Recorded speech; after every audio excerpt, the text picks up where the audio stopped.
ready for change and accountability in Washington? Yeah! Where are you coming from? From the 10th District of Virginia? Yeah! You heard, Mark, all over this district and all over this nation. People are desperate for change and accountability in Washington, D.C.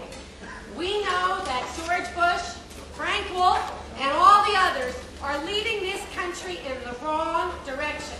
And on November 7th, we're going to change that. Now,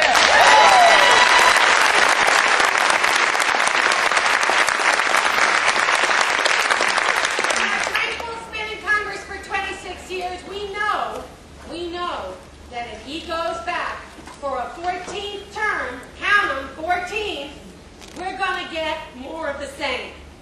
And we just can't afford it. Our traffic, is it any better? No! And why is that? It's because developers have been allowed to pave over our beautiful open spaces and to pour thousands of cars onto roads not ready to support them. And what do folks in Washington say? They can't do anything to help our communities from being overwhelmed by traffic. And what about those gas prices?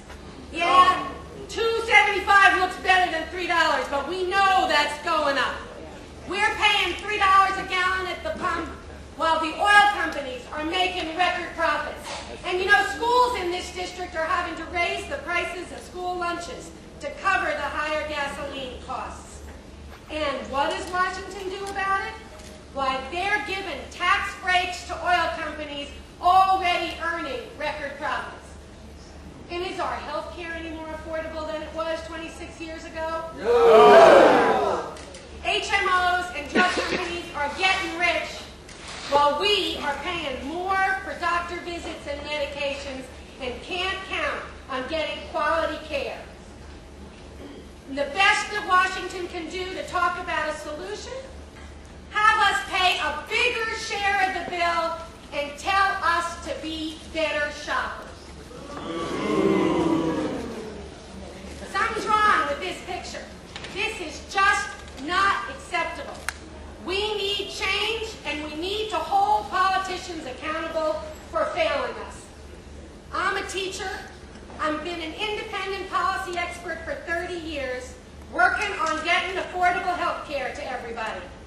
I'm not afraid to tell politicians things they don't want to hear to solve the nation's serious problems. And I'm not afraid to stand up to powerful lobbies like HMOs and pharmaceutical companies. I've been doing it for years, and I've got the scars to prove it.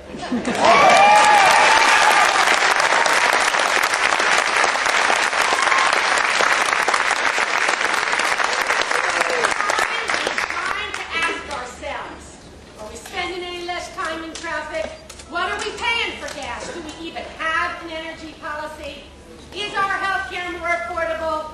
We know the answers to these questions. These serious problems are getting worse, not getting better.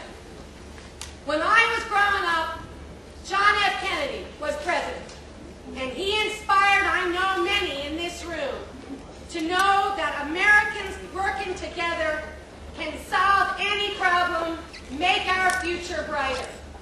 But to get that brighter future, we need leaders who believe we can do better, who know how to do better, and who haven't been in Washington so long, they've forgotten that a future lies in new ideas. So for the sake of our children and our grandchildren, we need now to change Washington and bring accountability. It's time to say, no more excuses, no more failures. On November 7th, elect Judy to Congress, and we're going to bring